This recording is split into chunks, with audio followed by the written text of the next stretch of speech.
Every few weeks we get to spend a few moments with Chattanooga Fire Chief Hyman, and this is one of those moments. Chief, good morning. Good morning. How are you? Doing very well, sir.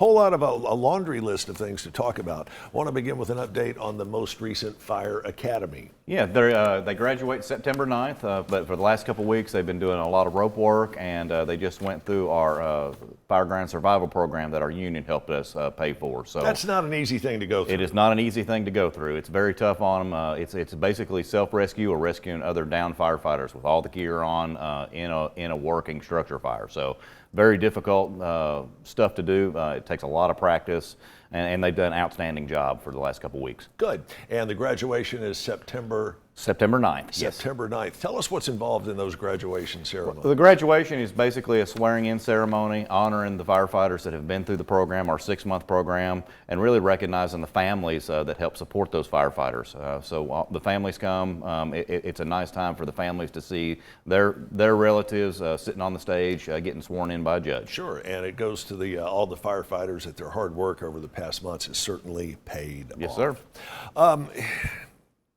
Every once in a while, you got to do one of these from the "Are you kidding me?" department. And our next topic is that if you're taking oxygen, or if someone in your home is taking oxygen, don't smoke. Oxygen and fire, deadly. Yes, and it happens time and time again. We just had a recent event where a lady suffered severe second and third degree burns because she was smoking while she was on home oxygen. Her relative that was there trying to help put the fire out, and sustained some burns and injuries as well.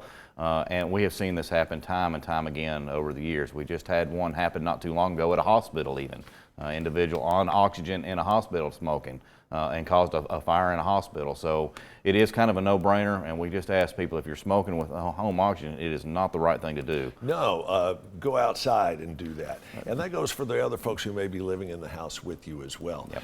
And from what I understand, if one of those tanks, one of the smaller tanks like you see in a home setting frequently, once that blows up, you guys, it doesn't matter if you're 6 blocks away, the damage has already been done. That's correct, and those tanks will explode. They're steel tanks, can be aluminum tanks, and they really cause dangers to the firefighters as well. So, and oxygen fuels fire, and that's what that's what helps fire grow. And those tanks can be like mini bullets going out. It's like yes, shrapnel. they can. They are shrapnel. Put it away when you're taking the oxygen.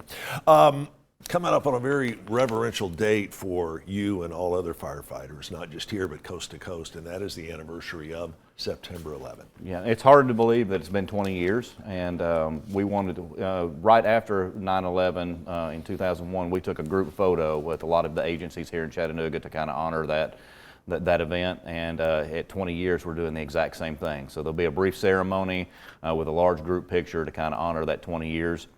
I've already had a number of retired New York City firefighters reach out to us thanking us for doing this type of event. Wow. Sent some challenge coins, so we have a pretty good relationship with a lot of those individuals up there from our peer support team and a whole bunch of different things. But really sad day, but happy that we're honoring it for a 20-year anniversary. Where were you when it happened? I was actually at the fire station that day.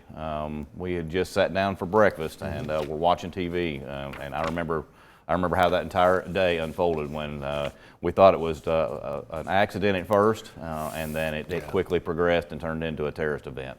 Yeah, I was standing right over there. The room looked a lot different then, but I was standing right over there, and wow, the chills it was certainly an incredible day, and you'll be seeing that day memorialized here on CBS all throughout the upcoming September the 11th. Here's another one from the no-brainer department.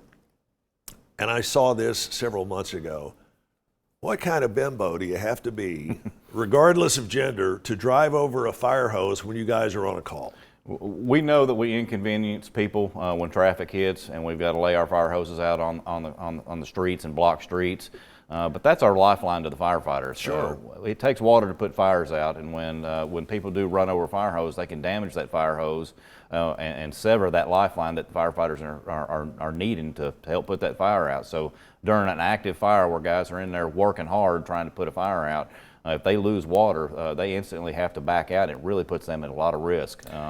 So we really caution people, don't drive over fire hoses. It's if it isn't against the law, it certainly ought to be. It is against the law. You can be cited for it. And you should be. And you should be cited for it. It can damage the hose, and I'm less worried about the hose and less worried about the citation. Sure. It's about the life of the firefighters and the people that we're trying to rescue while we're in there. As always.